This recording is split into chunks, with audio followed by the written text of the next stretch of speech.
4, 5, 6, 7, 8, 9. Got it? Yeah, the pulpit mic. Yeah, I noticed on the recording, it was hard to pick up the pulpit mic for some reason. I don't know why. Okay. Yeah, I don't have that on, but so. All right, Exodus chapter 9. We're going to be looking at some more of the plagues that God had brought upon the Egyptians, trying to get Pharaoh to let the Israelites go. And we're going to be doing chapter 9 today. We're going to be looking at 3 more of the plagues that God brought upon Egypt. And it's going to be important that we notice some things about these next plagues. These next plagues are different than the plagues that were originally done.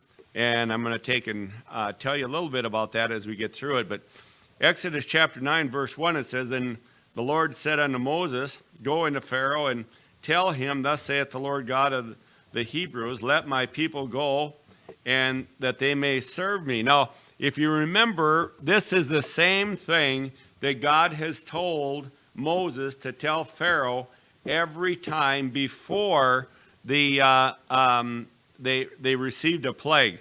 And God tells Moses one more time to tell Pharaoh to let my people go. If he does not let the people go, he's going to bring another plague upon the Egyptians. Now in this plague, in verses 3 to 6, it says, "Behold, the hand of the Lord is upon thy cattle, which is in the field, upon the horses, upon the asses, upon the camels, upon the oxen, upon the sheep. There shall be a very grievous murrain, and the Lord shall sever between the cattle of Israel and the cattle of Egypt, and there shall nothing die of all that is the children of Israel." Now, this is very important. If you look at the previous plagues, what happened? What were the previous plagues? Okay, you had the flies, and you had what? You had frogs. What else? Frogs, lice. Remember? Okay. Now, what were those plagues? They were more what? Okay, they were irritating, weren't they? They were more irritating than they were destructive. You know, you take and you figure, okay, what a frog isn't going to kill you. You know what I mean? Okay, yeah, it probably stinks and caused a little bit of stuff like that. Flies, they aren't going to kill you, but they're going to be a nuisance. You understand what I mean? Now we're getting into plagues that are going to be destructive.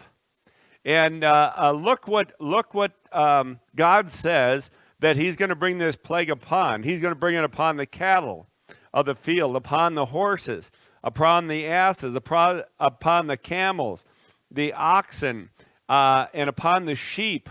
And they're going to have a very, very grievous murrain, or a disease. Now, any animal which was not taken care of, they were going to have this disease.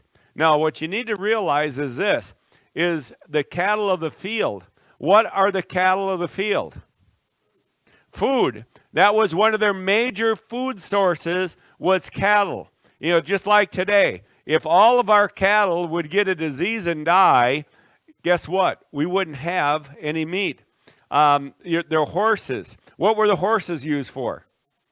Transportation. So here we see not only was their food source going to be hurt, but their transportation also was going to be hurt. What about the oxen? What did the oxen do? Plow the field, and they were the ones that they would hook up to carts and wagons, and they would transport their goods from place to place. So here we see that their transportation was going to be hurt very badly. their food source was going to be hurt very badly. What about the sheep? Huh? Wool. Look at the textile industry that they had back then.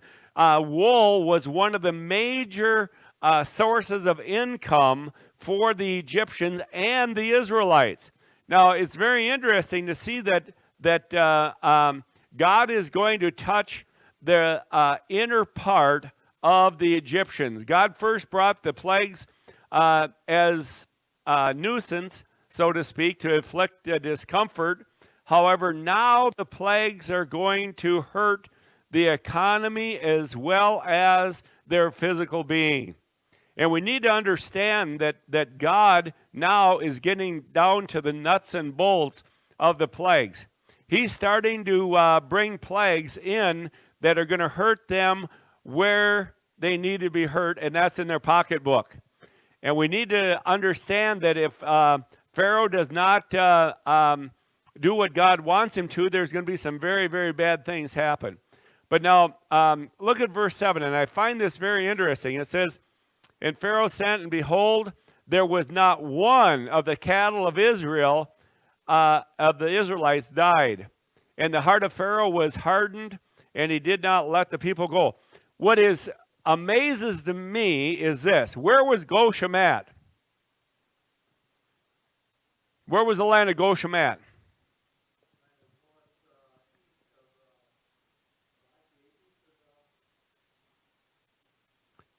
But it was in the land of Egypt, wasn't it? It was part of Egypt.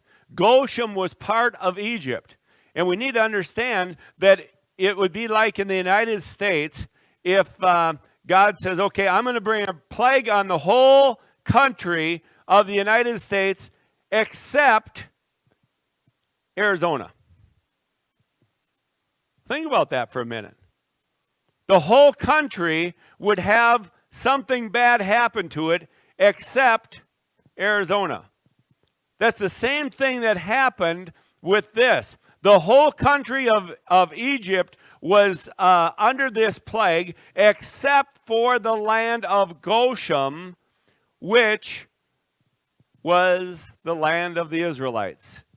There was not one cattle, not one cow, not one horse, not one oxen, not one sheep that died.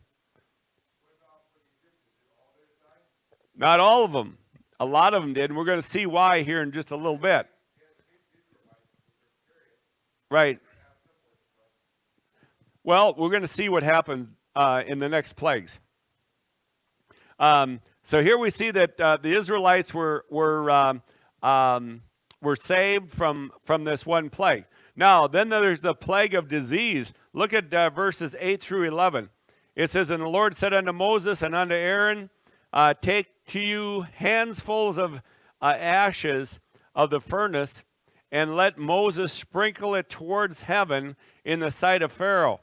And it shall become small dust in all the land of Egypt, and shall be a boil breaking forth with blains upon man and upon beast throughout all the land of Egypt.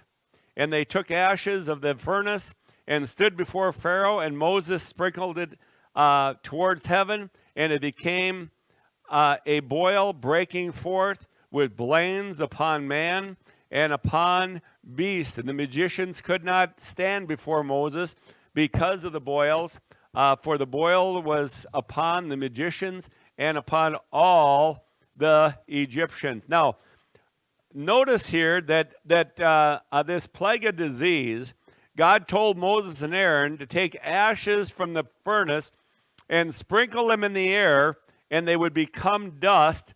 And this dust, if it landed on a person, it would cause boils, or it would cause open ulcers. It would cause them to have open sores and things like that. You know, even the magicians could not duplicate what Moses and Aaron had done, and they had these on here. Now, the only thing I can imagine this being like is, how many of you remember when Mount St. Helens erupted? the volcano.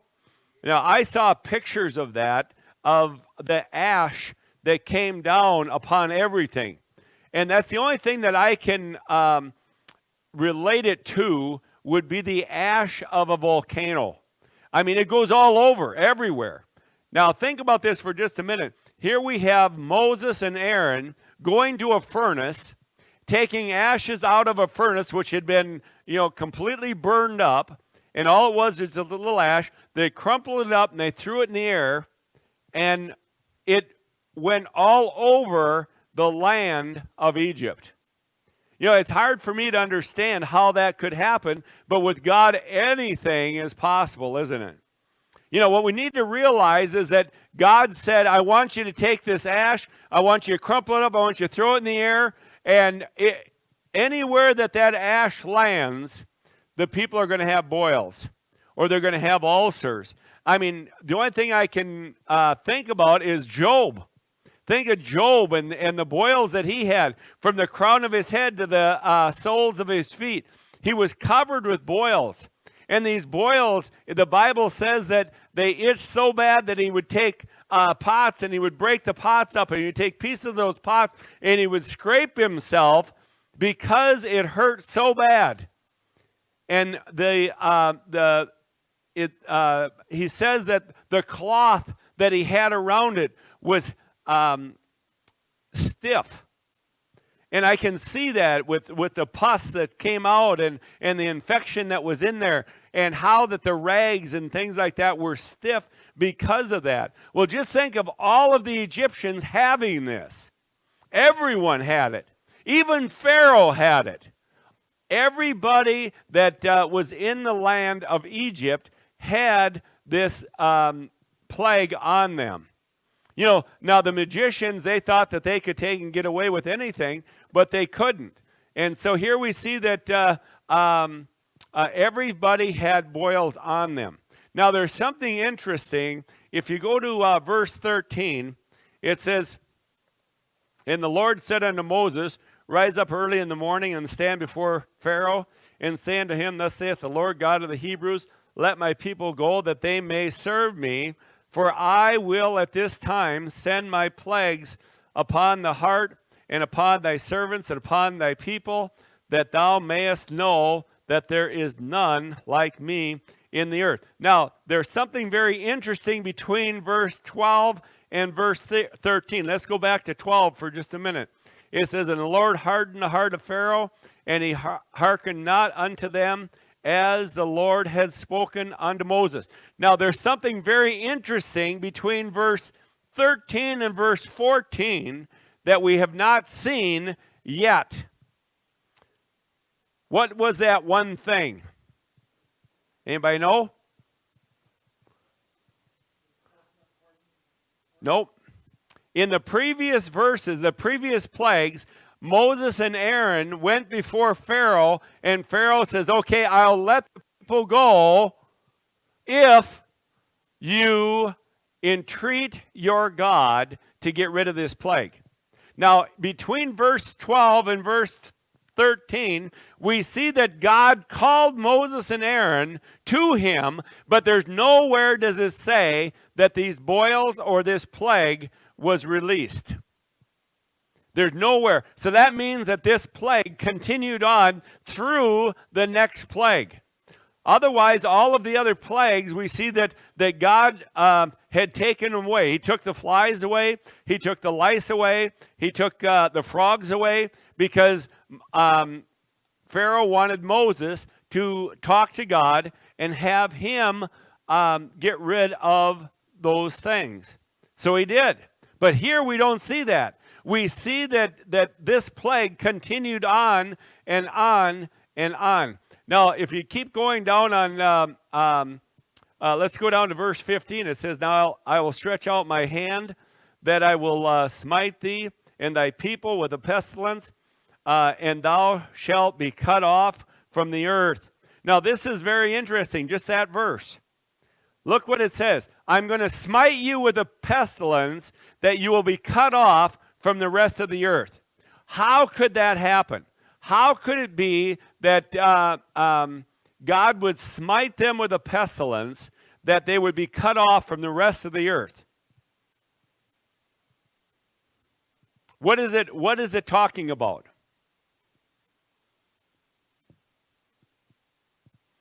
It's talking about commerce, isn't it? Okay, now think about this for a minute. This next plague is going to be so bad that none of the rest of the countries of the earth will want to do trade with Egypt. It's going to completely cut them off of any other outside things coming in for them. Now let's take a look at the rest of those verses up to 17. It says, verse 16. It says, and in very dread for this cause have I raised thee up, for to show in thee my power, and that my name may be declared throughout all the earth. Now, look what God says. He says, for this I raised you up. And he's talking to Pharaoh directly. He says, I want you to understand that for this plague and for this time, I made you to be Pharaoh of Egypt. And the reason I did was so that I could bring my power in, so that the whole world could see what I can do by my power and see how much power I actually have. And, it's interesting because God is all powerful, and the Egyptians had no idea how much power God really had. Here we see that God tells Pharaoh that it was because of him and that this time was going to happen, and so that he could show his power to the people. God is not slack in his promises, as some people count slackness, but he is long-suffering and not willing that any should perish. God doesn't want anybody to perish, does he? And I don't believe that God wanted the Egyptians to perish through these plagues, but he's a God of love, but he's also a God of judgment. So here we see that God many times will bring tragedies into people's lives, not for their benefit, but maybe for the benefit of someone else, to show them the power of an almighty God. But let's take a look at what this plague is. Let's go to verse 18. It says, behold, tomorrow about this time I will cause it to rain a very grievous hail, such as not been in Egypt since the foundations thereof, even until now. Send therefore now and gather thy cattle and all that thou hast in the field, for upon every man and beast which shall be found in the field, and shall not be brought home, the hail shall come down upon them, and they shall die. He that feared the word of the Lord among the servants of Pharaoh made his servants and his cattle flee into the houses. Now, this is very interesting because God tells Moses and Aaron to tell Pharaoh that there was going to be rain and hail come upon all of Egypt. Now, think about this for just a minute. What does hail do to crops? Destroys them. Not damages them. It totally destroys them. I can remember when we were in Wisconsin, and we would have a hailstorm come through, and the corn would be up about this high or even over your head, and it would totally strip that whole field of any corn whatsoever. And that crop was totally ruined. It was the same way with when they had wheat in the field or hay or whatever it was. It was totally destroyed. Now, here we see that God says that there's going to be hail that's going to come worse than any time since the foundations of the world were created. Now, I can't imagine that. I have no idea what that would be like. Now, I've been in some hailstorms 2 years ago when we came back from International Student Convention. we were driving back through Nebraska, and we got into a hailstorm that was unbelievable. We had hailstones coming down that were almost the size of baseballs. I mean, they were huge, and they were hitting, and it dented the van, it dented the trailer. I mean, it was terrible.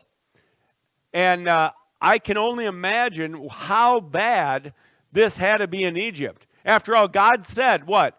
It's going to be the worst since the foundations of the world. I can only think a little bit about what would happen. Now, how many of you have ever seen hail that has accumulated on the ground? It looks like snow, you know? Now, think about this for just a minute. It's hailing so bad, and they're so large that the whole ground looks like it's covered with snow. I mean,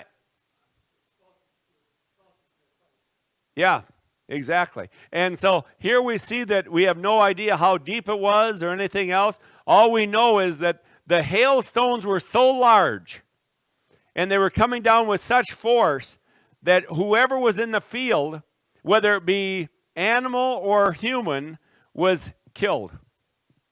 I mean, can you imagine getting hit in the head with a hailstone the size of a baseball or softball, coming at about 100 miles an hour out of the sky? Wham! You know, and not just one, it would just keep coming. You know, I can see how people were stoned to death by hailstones. But, you know, the people who did not believe God, they lost everything. They lost all their crops. They lost all their animals. They lost their servants. But the ones that believed God brought their animals into the house, it said. Now, just think about this for a minute. Here's a rancher. He might have 200 head of cattle. Okay, they didn't have a lot of big barns back then. Where's he going to put those cattle? Any place he can. And a lot of them went in the house. Can you think? I mean, just think about this for a minute. Can you imagine the mess you would have with having a whole herd of cows in your house? You know, that's the only place they had to go with them. And here they were putting them anywhere where they had shelter. You know, the people did not, you know, God is merciful, though. You know, God is a God of judgment. And he's also going to bring judgment as well as sorrow to people. Now, we need to realize that there is consequences for not believing in God. There's consequences for that. You know, there are many living today who do not believe that God will once again destroy the whole world. You know, the Bible says that one day the earth and heaven are going to flee away. They'll be gone. One day, very soon, that's going to happen. And I believe that we may see it in our lifetime. You know, many of the Egyptians did not believe that God had the power to rain down hail from heaven, which would destroy all of the living creatures that were around at that time. But he did. You know, everything that they had was destroyed. But you know, in verses 22 to 25, everything happened just as God had said it did. It says in verse 22, it says, "And the Lord said unto Moses, Stretch forth thine hand toward heaven, that there may be hail in all the land of Egypt, and upon every man, upon every beast, and upon every herb of the field throughout the land of Egypt." And Moses stretched forth his rod towards heaven, and the Lord sent thunder and hail and fire along upon the ground, and the Lord rained hail upon the land of Egypt. So there was hail and fire mingled with hail, very grievous, such as there was none like it in the world of Egypt since it became a nation. Now, the thing that I see interesting about this is that there were some things that happened that God did not tell Moses was going to happen. What was the one thing that happened that God did not tell Moses was going to happen? No, well, okay, thunder and lightning. What else? Huh? Hail mingled with what? Fire. Can you imagine that? Think about this for just a minute. What is hail? Hail is what? Ice, frozen water. Now, it's hailing, and along with the hail is fire racing across the ground. I mean, I can't imagine that. How you could have hail and fire at the same time. Unless somehow the lightning was coming down in the hail and it was breaking up and running along the ground. I have no idea.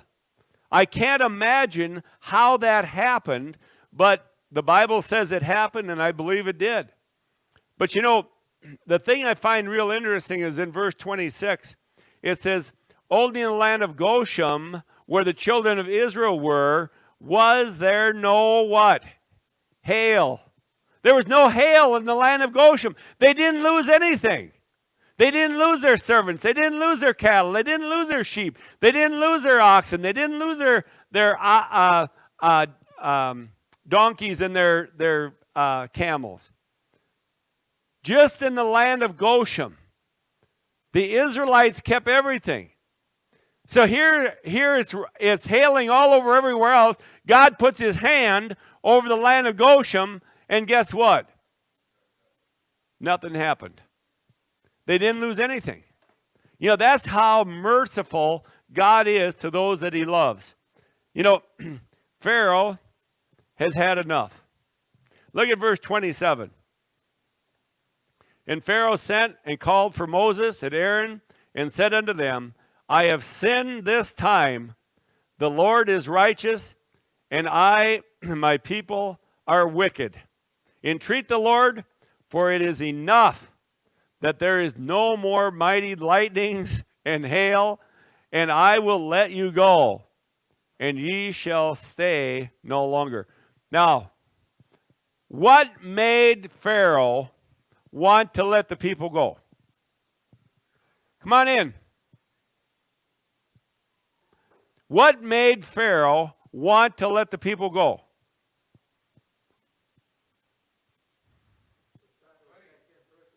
Huh? He was tired of listening to thunder. He was tired of watching the lightning crash. He was tired of watching the fire go across the ground. He was tired of the people murmuring to him about all of their cattle being destroyed and their servants being destroyed. He had had enough. You know, I think I probably would too. I think I probably would have went to Moses and Aaron and said, okay, time out here, guys. Time out. I've had enough. I can't take this crashing and booming any longer. I can't take it. I cannot take it any longer. Entreat God for me. I have sinned, and the people have sinned. God's righteous. Now, he says, I want you to entreat God for me. Now, the thing that I see very interesting is in verse 29, it says, and Moses said unto him, as soon as I am gone out of the city, I will spread over my hands unto the Lord, and the thunder shall cease, neither shall there be any more hail, that thou mayest know how that the earth is the Lord's. But as for thee and thy servants, I know that ye will not yet fear the Lord God. Now, I don't know about you, but I'll tell you what, if all of this was happening to me, I would say, hey, you know what? There is a God. After all, look what he's done. And yet Moses said to Pharaoh, I know that even though all of this is happening, you will not let the people go. Even though Pharaoh said what? I have sinned. The people have sinned. God is righteous. Moses says, I'll stretch forth my hand and everything will stop. But you still will not let the people go. Now, as I was reading this and doing this Sunday school lesson, I thought to myself, Pharaoh was really dumb. You know what I mean? Look at verses 35 and 36. And it says, "And the heart of Pharaoh was" what? "Hardened. Neither would he let the children of Israel go, as the Lord had spoken by Moses." Verse 33, we see that Moses went out of the city, and he spread forth his hands, and the thunder and the lightning, they quit, the hail quit. And Pharaoh saw that the rain and the hail and the thunder had ceased, and he sinned yet more. Wow. What did he say? He went back on his word. He said, if you get rid of all this, I'll let the people go. And yet the Bible says he sinned even more. And he would not let the people go. That's the way it is with so many people today, isn't it? Bad things happen to good people, and they go, oh, God, why did you do this? Why don't you just take and help me out? Well, when God does, guess what? They turn their back on him, and they won't go to him for what they need. We need to realize that we serve a God who is loving. However, he is also a just God, a God of judgment. And one day, we're all going to stand before him and be judged of the things that we did, whether they be good or bad. And we need to understand that. God has told us that he'll never leave us nor forsake us. And we need to realize that he's a loving God, but yet he's still a just God. And he will do exactly what he says he will do in his word. Let's pray. Father, thank you so much for this morning. We thank you for this lesson. I just pray now that you'll guide and direct us as we go into the church service. Pray that everything will be according to your perfect will. We love you. We thank you for what you've done for us. And we give praise and thanks. In Jesus' name we pray. Amen. All right, we're going to start church in about 10 minutes.